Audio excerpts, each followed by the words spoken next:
think everybody agrees that platinum etoposide is the standard chemotherapy regimen. There's been some discussion about choice of platinum.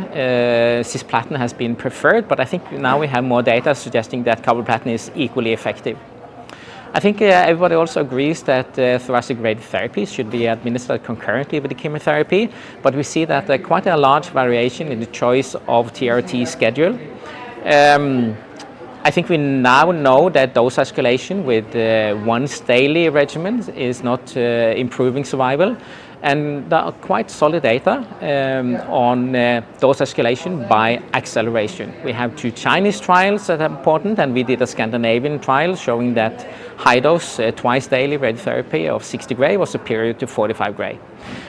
Probably needs confirmation, but personally I believe this is the best approach for improving CRT, which is still the backbone in the treatment of limited stage small cell lung cancer. So this was a European trial. We enrolled 260 patients at 37 hospitals in 6 countries of Europe. Patients who completed platinum etoposide chemotherapy and twice daily thoracic radiotherapy of 45 to 60 Gray were randomized 1-to-1 to receive either 1 year of Atezolizumab or observation.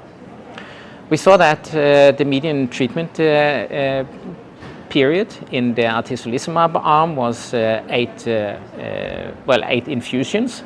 There were some more adverse events in the experimental arm, but we didn't see any new safety signals, and 35% of the patients completed 1 year of treatment.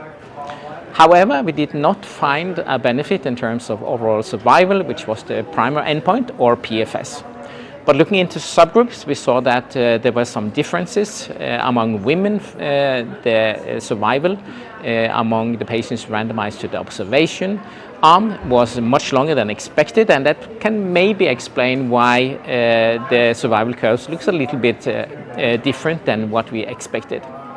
Furthermore, we also saw that the patients who received carboplatin, those patients appeared to benefit from the Atezolizumab.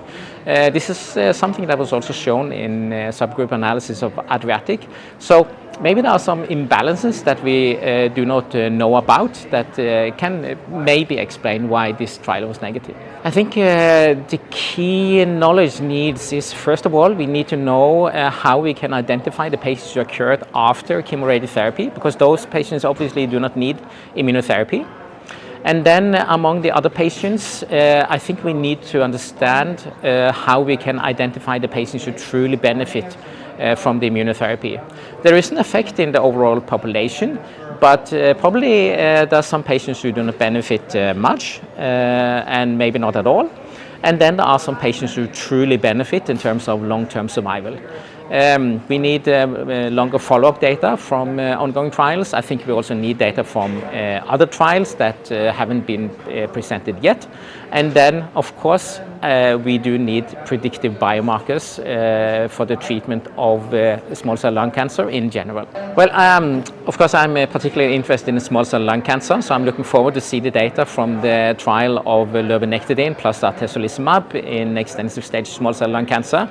We know that the trial is positive, but I think we need to look more at the data before we can decide whether this is something that should be offered all patients, because there was more toxicity in the experimental arm.